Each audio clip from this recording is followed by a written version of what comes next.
মন্দিরে ঢোকার মুখে স্বাগতম জানাচ্ছে। ফলোয়ারি অমাবস্যা বলে ভক্তরা ফল দিয়ে পুজো দিচ্ছে। আজ সোমবার বাবা শান্তিনাথকে ভক্তরা নিবেদন করছে। চুঁচুড়ার বুনোকালী মন্দিরের সময়সূচি এবং কি অনুষ্ঠান হয়ে থাকে সেইগুলো আপনাদের সারা বৎসরব্যাপী সেইগুলো আপনাদের কাছে এই লেখার মাধ্যমে তুলে ধরলাম। সেগুলো আপনারা লক্ষ্য করে দেখে নেবেন। এখানে সব লিখিত আছে, কটায় খোলে, কটায় বন্ধ হয়, কি বাৎসরিক পুজো হয় সেগুলো আপনাদের কাছে, আর কবে অন্নকূট হয়, শ্যামা পূজা, পুরো বাৎসরিক সূচিপত্র তুলে ধরলাম। 9:25 পুরো পাক্কা টাইমে ব্যান্ডেল লোকাল ছেড়ে দিল।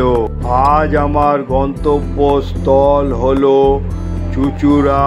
চুঁচুড়া থেকে আপনাদের সেখান থেকে নিয়ে যাব বুনোকালী মন্দির। চুঁচুড়া হচ্ছে হুগলি জেলার অন্তর্গত। আজ আপনাদের এই বুনোকালী মন্দির নিয়ে যাব। বুনোকালী বলে স্থানীয় লোকেদের। এই দেবীর সাথে স্থানীয় কিছু পুরো 1 ঘন্টা সময় নিল চুঁচুড়া আসতে। 3 নম্বর প্ল্যাটফর্মে দিয়েছে। আজ আমি নিয়ে যাব বুনোকালী মন্দির। যেটা রাইতে এসেছিলাম, চুঁচুড়া স্টেশন ছেড়ে চলে যাচ্ছি। 3 নম্বরে দিয়েছে। এই 1 নম্বর এই ওভারব্রিজ দিয়ে 1 নম্বর ধরে আমি অটো করে আজ আপনাদের নিয়ে যাব। হলো চুঁচুড়া স্টেশন। এই 1 নম্বর দিয়ে এবারে বেরিয়ে আপনাদের নিয়ে যাব বুনোকালী টাউন। এই হলো বেরোনোর জায়গা 1 নম্বর থেকে বেরিয়ে এরম হেঁটে যেতে হবে অটো ধরার জন্য, টোটো বা অটো। টোটো করে বুনোকালী মন্দির নিয়ে যাব। আজ আমার গন্তব্যস্থল বুনোকালী মন্দির আপনাদের নিয়ে যাচ্ছি। টোটো একেবারে মন্দিরের কাছেই নামিয়ে দিল। আজ চুঁচুড়ার বুনোকালী মন্দিরে এসেছি। আপনারে চুঁচুড়ার বুনোকালী মন্দির দেখাবো। এই মন্দির স্থানীয়ভাবে বুনো ডাকাত কালী মন্দির নামে পরিচিত। মন্দিরের ইতিহাস সম্পর্কে লোককথার প্রচলন রয়েছে, তবে এর সঠিক ঐতিহাসিক তথ্য তেমনভাবে উপলব্ধ নয়। মন্দিরের ওয়ালে অনেক দেবতা এবং অনেক সন্ন্যাসী ঋষিদের ছবি ফুটিয়ে তুলেছে, সেগুলো আপনাদের কাছে তুলে ধরছি। এখানে দেখুন রাখাল বালক কৃষ্ণকে তুলে ধরা হয়েছে কত সুন্দরভাবে, সেটা আপনাদের কাছে তুলে ধরলাম। এখানে স্বামী বিবেকানন্দ, তারপরে স্বামীজি, রামকৃষ্ণদেব, মা শারদা প্রত্যেকের ছবি এখানে টাঙিয়ে রেখেছে এবং মালা দিয়ে সাজিয়েছে মন্দির। এখানে রাধাকৃষ্ণের একটা ছবি পুষ্পফুটিত হয়েছে, সেও আপনাদের কাছে তুলে ধরলাম। এখানে লোকনাথ বাবারও একটা চিত্র টাঙিয়ে রেখেছে, রামকৃষ্ণদেব, মা শারদা ওয়ালে। আর এখানে এই মন্দিরের মূল আকর্ষণ হলো দেবী কালীর একটি প্রাচীন মূর্তি, যা স্থানীয় বিশ্বাস অনুযায়ী বুনো বা অরণ্য থেকে আবির্ভূত হয়েছে বলে মনে করা হয়।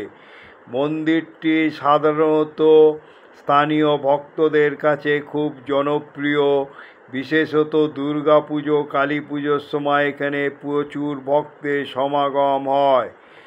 বুনোকালী শুধুমাত্র একটি ধর্মীয় স্থান নয়, এটি স্থানীয় সংস্কৃতি ও ঐতিহ্যের একটি গুরুত্বপূর্ণ অংশ।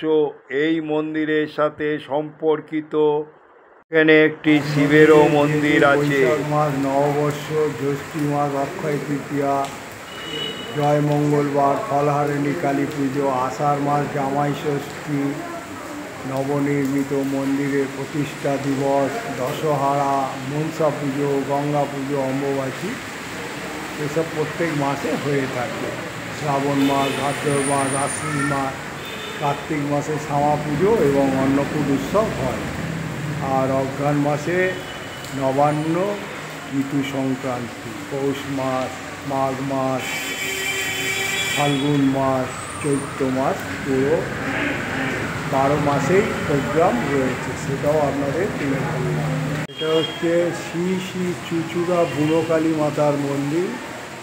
মন্দির নভেম্বর থেকে ফেব্রুয়ারি 7টা থেকে 12টা, আর বিকেল 5:30 থেকে রাত্রি 9টা, আর মার্চ মাসে 6:30 থেকে 12টা পর্যন্ত, আর বৈকাল 6টা থেকে 9:30 পর্যন্ত। আচ্ছা, কোনো অবস্থায় প্রণামী ছুড়িয়া দেবেন না মন্দিরে। আর স্কুটার, বাইক, সাইকেল, ট্রেকার, বাস, লরি পুজোর ব্যবস্থা রয়েছে। আর মায়ের উদ্দেশ্যে সোনা, রূপো, চোখ, টিপ, বিভিন্ন রক্ষিত খাতায় ভক্তগণের নিজস্ব স্বাক্ষর সহ, আর মানসিক পূজা, বিশেষ পূজার জন্য নির্ধারিত দিনের আগে মন্দিরে যোগাযোগ করতে হবে। আর মন্দিরে মায়ের অন্নকূট, অন্যান্য বিশেষ নিজস্ব নামে ভোগ উৎসর্গ ব্যবস্থা আছে, বিসর্গ। আর প্রতি বছর 31শে মাসের মধ্যে সদস্য চাঁদা নবীকরণ। এই হলো এই বুনোকালী মন্দিরের হলো হাড়িকাঠ। বুনোকালী মন্দির শুধুমাত্র একটি ধর্মীয় স্থান নয়, এটি স্থানীয় সংস্কৃতি ও ঐতিহ্যের একটি গুরুত্বপূর্ণ অংশ। এই মন্দিরের সাথে সম্পর্কিত বিভিন্ন লোককথা ও বিশ্বাস স্থানীয় মানুষদের মধ্যে প্রচলিত আছে, যা তাদের ধর্মীয় সংস্কৃত জীবনের একটি গুরুত্বপূর্ণ স্থান দখল করে আছে। আজ ফলহারি অমাবস্যা, সেই উপলক্ষে আপনাদের বুনোকালী দর্শন করাচ্ছি। বুনোকালী হলো আসলে ডাকাত কালী। এই কালী হলো নৈহাটির ঘনপাশোয়ান ছিল কুখ্যাত এক ডাকাত। ঘনপাশোয়ানের ছেলে সমস্ত ডাকাতি জিনিস ডাকাতের আড়ালে বিলিয়ে দিলেন। সব জানতে পেরে ছেলেকে গুলি চালালেন। নিজেকে বাঁচতে সে গঙ্গায় ঝাঁপ দেয়। গঙ্গায় ঝাঁপ দেওয়ার পর সে ত্রিবেণী গঙ্গায় দেখে, ত্রিবেণী গঙ্গায় পাথরে মাথা রেখে শুয়ে রয়েছে। যে পাথরের ওপরে ঘনা শুয়ে রয়েছে, আসলে সেটা মাতৃবিগ্রহ। সে তখন স্বপ্নাদেশ পায়। ওই মাতৃবিগ্রহ তুলে এনে ঘনা প্রতিষ্ঠিত করে। তার বাবার মতো সে ডাকাতি করতে শুরু করে।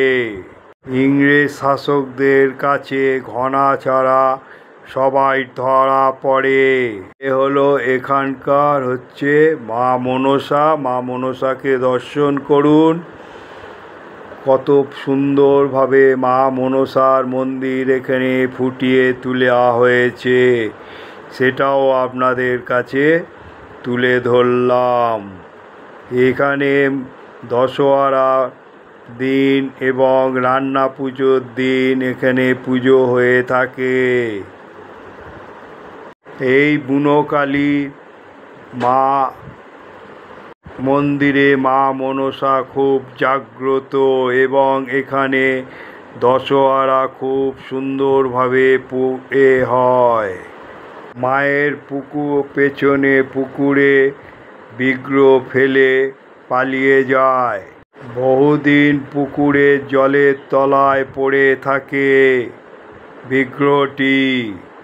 মা বটু মান্নাকে স্বপ্নাদেশ দেয়, বলে জলের তলা থেকে তুলে এনে আমাকে পুজো কর। বটু মান্না এই বিগ্রহ তুলে নিজের ঘরে নিয়ে গিয়ে পুজো করতে চেয়েছিল, কিন্তু এত ভারী সেটা তুলে নিয়ে যেতে পারিনি। বর্তমান এই স্থানে মাটির মন্দির করেই পুজো শুরু হলো। এই মাটির মন্দিরে নিত্য পুজো শুরু হলো। গর্ভগৃহের পাশে এই মন্দিরে আগে বলি প্রথা ছিল, কিন্তু বলি প্রথা বন্ধ হয়ে গেছে। এখানে ভক্তরা ভিড় করেছে। এই মন্দিরের পাশে শান্তিনাথ বাবা শিব বিরাজ করছে, ভক্তরা আর এই হচ্ছে ঢোকার মুখে দেখুন স্বাগতম জানাচ্ছে, কত সুন্দরভাবে গড়ে উঠেছে। এই মন্দিরে এলে মুগ্ধ হয়ে যাবেন, কত সুন্দরভাবে এই মন্দির গড়ে উঠেছে। দেখুন কত ভক্তরা এসে, এখানে বসারও জায়গা আছে। এখানে এই হাঁড়ি কাটে আগে বলি হতো, এখন আর হয় না। আর ফল হাঁড়ি অমাবস্যা বলে সব ভক্তরা সব পুজো নিবেদন করছে দেখুন। আর এই শান্তিনাথ শিবেরকে নিজের কাছে, আর সোমবার ফলহারি অমাবস্যা, কত সুন্দরভাবে আজ এই মন্দির গড়ে উঠেছে। আর প্রত্যেকে পুজো দিচ্ছে, প্রত্যেকের নামে নামে কত সারিবদ্ধভাবে, সেটাও আপনারা দেখুন। খুব সুন্দরভাবে এখানে পুজোর প্রচলন, নাম লিখিয়ে দেয়, তারপরে পণ্ডিত মশাই এক এক করে পুজো করছে, সেটাও আপনাদের কাছে তুলে ধরছি। দেখুন কত সুন্দরভাবে এক এক পুজো হয়ে যাচ্ছে, এক এক করে দিচ্ছে, কত সুন্দরভাবে এখানে পুজোর ব্যবস্থা রয়েছে। খুব সুন্দরভাবে এখানে এসে পুজো দেখলে মুগ্ধ হয়ে যাবেন পণ্ডিত মশাই, প্রত্যেকের নামে এক এক করে পুজো করছে। আর আজকের ফলহারি অমাবস্যা উপলক্ষে আপনাদের এই চুঁচুড়ার বুনো কালী মন্দিরে নিয়ে এসেছি, দেখুন কত সুন্দরভাবে। আর আজ সোমবার, শান্তিনাথ বাবা শিব বিরাজ করছে, ভক্তরা সোমবারে এসে কেউ জল ঢালছে। আর এই হলো মা মনসার মন্দির, খুবই খ্যাত। আর এখানে মা মনসার খুব জাগ্রত, এখানে মনস্কামনা করলে পূর্ণ হয়, সেটাও আপনাদের কাছে তুলে ধরছি। বিষহরি বলা হয় মা মনসাকে। স্থানীয় মানুষদের বিশ্বাস করে যে এই মন্দিরের কালীদেবী তাদের বিপদ থেকে রক্ষা করেন। তারা এই মন্দিরের প্রতি বিশেষভাবে শ্রদ্ধাশীল। মন্দিরে নিয়মিত পুজো করা হয়, এছাড়া বিভিন্ন উৎসবে বিশেষ পূজা ও অনুষ্ঠানের আয়োজন হয়। ফলহারি অমাবস্যা উপলক্ষে এখানে ভক্ত সমাগম হয়েছে এবং অঞ্জলি চলছে, সেটাও আপনাদের কাছে এই তুলে ধরলাম। দেখুন কত সুন্দর সারিবদ্ধভাবে ভক্তরা অঞ্জলি দিচ্ছেন, সেটা দেখুন কত সুন্দরভাবে ফুটিয়ে তোলা হয়েছে। এখানে দেখুন অঞ্জলি হয়ে যাওয়ার পর শান্তি জল দিচ্ছে, সেটাও আপনাদের কাছে তুলে ধরলাম। নমস্কার বন্ধু, আজ আপনাদের চুঁচুড়ার বুনো কালী মন্দিরে নিয়ে এসে বুনো কালী দর্শন করালাম ফলহারি অমাবস্যা উপলক্ষে। এই মন্দিরে বুনো কালী ছাড়াও শান্তিনাথ শিব বিরাজ করছে, মা মনসা বিরাজ করছে। তাই এই আজ ফলহারি অমাবস্যা উপলক্ষে আপনাদের এনেছি। আশা করি এই ছোট্ট ব্লগটি দেখার পর লাইক, শেয়ার ও সাবস্ক্রাইব করে আপনারা আমার পাশে থাকবেন যদি ভালো লেগে মনে করেন। জয় মা বুনোকালী। আপনারা ভালো থাকুন, সুস্থ থাকুন। এই বলে আমি এবারে এখান থেকে আমার গন্তব্যস্থলে রওনা